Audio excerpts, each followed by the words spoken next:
Hello everyone.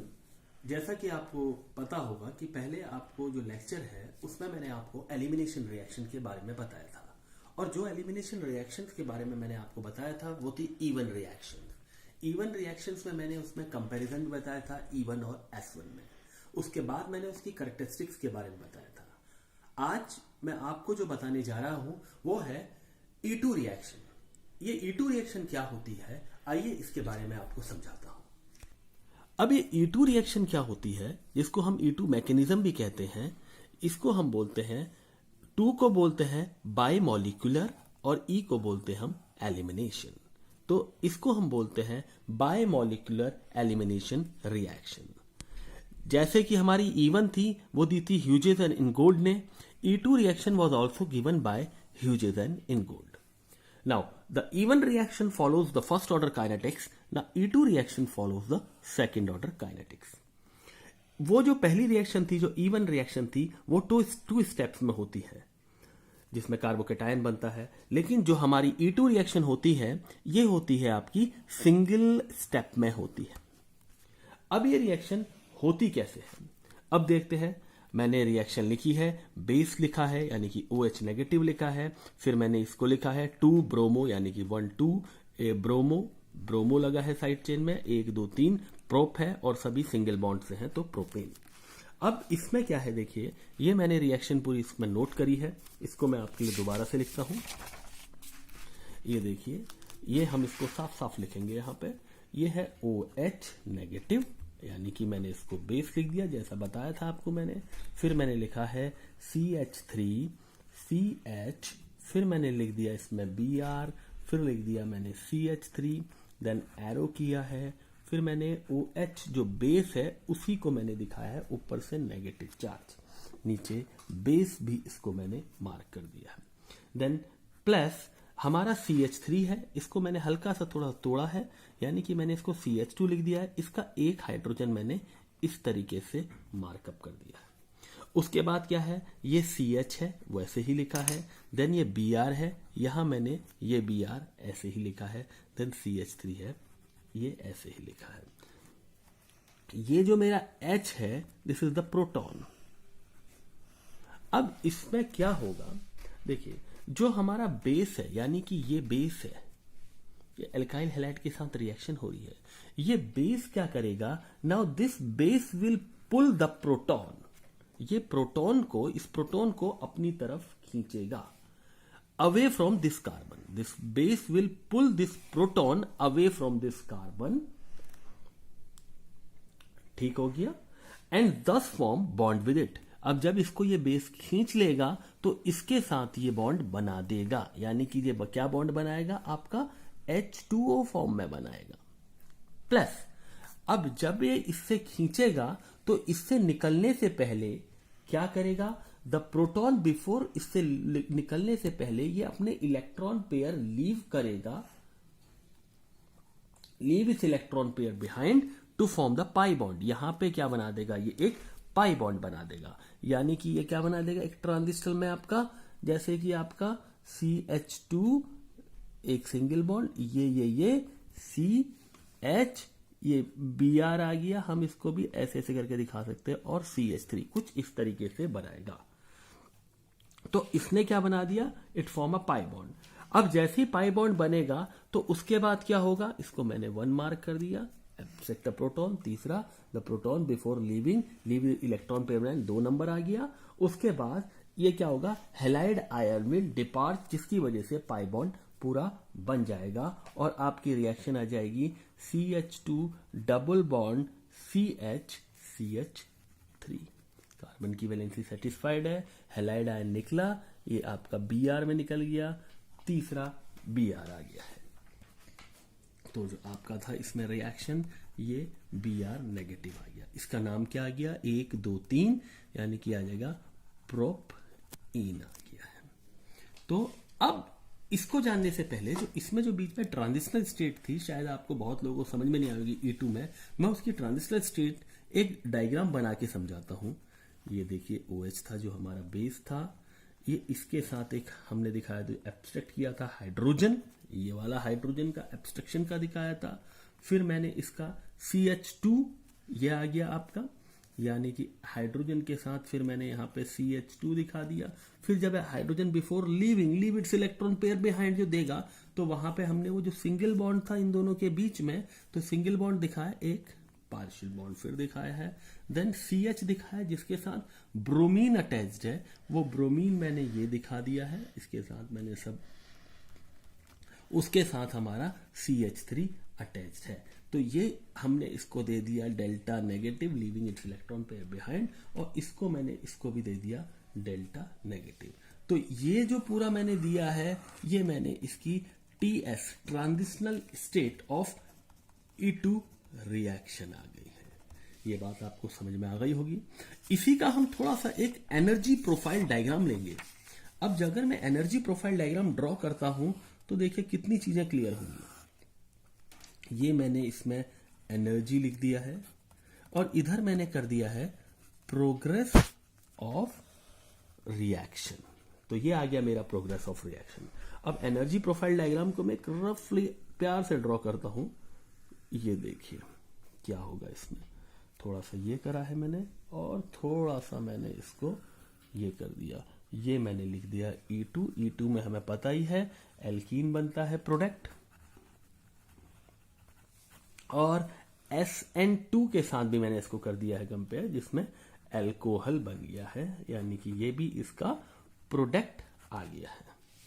और अब मैं इसका एनर्जी में लेता हूं, इसकी एक TS स्टेट ये आ गई और इसकी TS स्टेट ये आ गई। अब देखते हैं, देखिए इसकी एनर्जी में क्या फर्क पड़ेगा। ये मैंने इसकी एनर्जी ले ली है, अभी आपको समझाते हैं इसके बारे में। ये भी मैंने इसका एनर्जी E2 का भी मैंने ये लिया है एनर्जी डायग्राम, थोड़ा टेढ़ा हो गया है, ये आ गया। ये मैंने कर दिया SN2, ये आ गया मेरा E2 एनर्जी प्रोफाइल डायग्राम। तो मैंने इसको कह दिया energy profile between, energy profile किसका आ गया है आपका E2 reaction and SN2 reaction. अब इसको थोड़ा सा हम समझते हैं। नाउ इसमें हमें पता चल रहा है the energy profile for two path, ये दोनों पाथ के लिए, कौन सा SN2 and E2 leading to products are different. दोनों जो प्रोडक्ट बन रहे हैं वो दोनों क्या है, डिफरेंट बन रहे हैं। The energy of activation for substitution process, जो एनर्जी ऑफ एक्टिवेशन है जो सब्सटीट्यूशन प्रोडक्ट के लिए है, वो क्या है, देखिए क्या है, कम है। एनर्जी ऑफ एनर्जी क्या है, देखिए कम आ रही है ना, energy of activation substitution product के लिए। देन किससे है, देन एलिमिनेशन प्रोसेस से सब्सटीट्यूशन प्रोसेस की जो एक्टिवेशन, एनर्जी ऑफ एक्टिवेशन है जो प्रोसेस है वो कम है। इससे क्या पता चलता है, इससे ये पता चलता है कि जो रेट ऑफ रिएक्शन है वो डिपेंड होती है कंसंट्रेशन एल्काइल हाइलाइड के और न्यूक्लियोफाइल के। यानी कि रेट ऑफ रिएक्शन किस पे है डिपेंड होते हैं, concentration of this alkyl halide and this nucleophile, इन दोनों पे रेट ऑफ रिएक्शन, जिसको मैं इस तरीके से लिख सकता हूं, यानी कि rate of E2 reaction depends upon किसमें, एल्काइल हैलाइड और किसमें, न्यूक्लियोफाइल में। ओके, अब हम इसकी कुछ कैरेक्टरिस्टिक्स के बारे में पढ़ेंगे। किसकी कैरेक्टरिस्टिक्स के बारे में, E2 रिएक्शंस की, कैरेक्टरिस्टिक्स ऑफ E2 रिएक्शन। क्या हो सकती है characteristics of E2 reaction? Number 1 जो हमारी कहलाएगी वो है हमारी, हम एग्जाम्पल से ही शुरू करते हैं, C2H5O negative, then CH3 whole thrice CO negative, then NH2 negative. इससे क्या पता चल रहा है, इससे ये पता चल रहा है कि rate, the reaction rate increases with increasing strength of the base, increasing strength of base.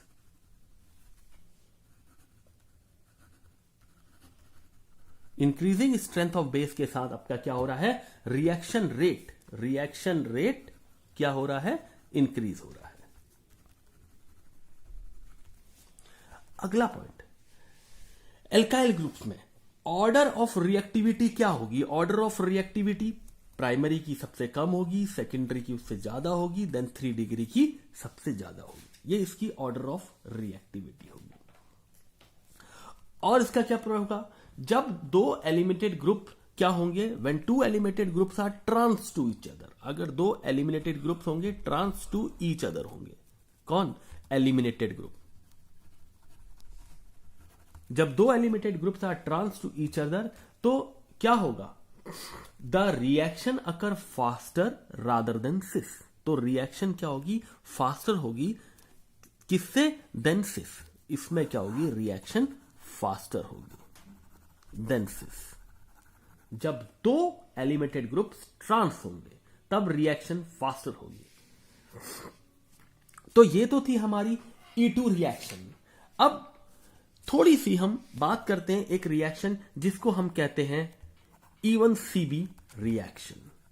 ये E1CB रिएक्शन क्या है? देखिए, E1CB रिएक्शन के बारे में जानने से पहले इसका दूसरा नाम जानते हैं। इसको हम बोलते हैं कार्ब एनायन मैकेनिज्म।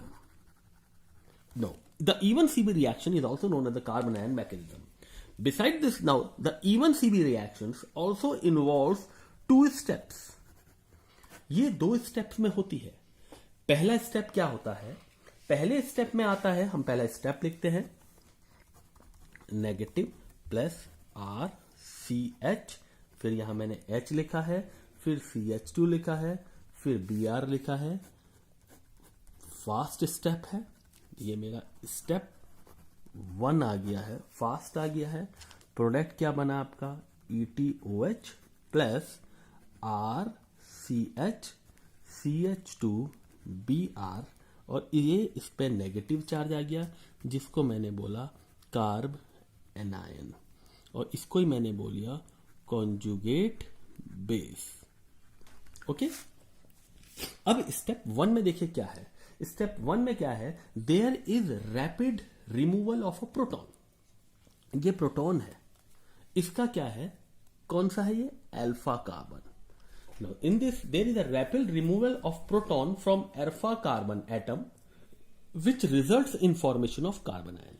तो रैपिड रिमूवल ऑफ प्रोटॉन कैसे हुआ? रैपिड यानी कि इसने क्या करे? अपने इलेक्ट्रॉन दिए।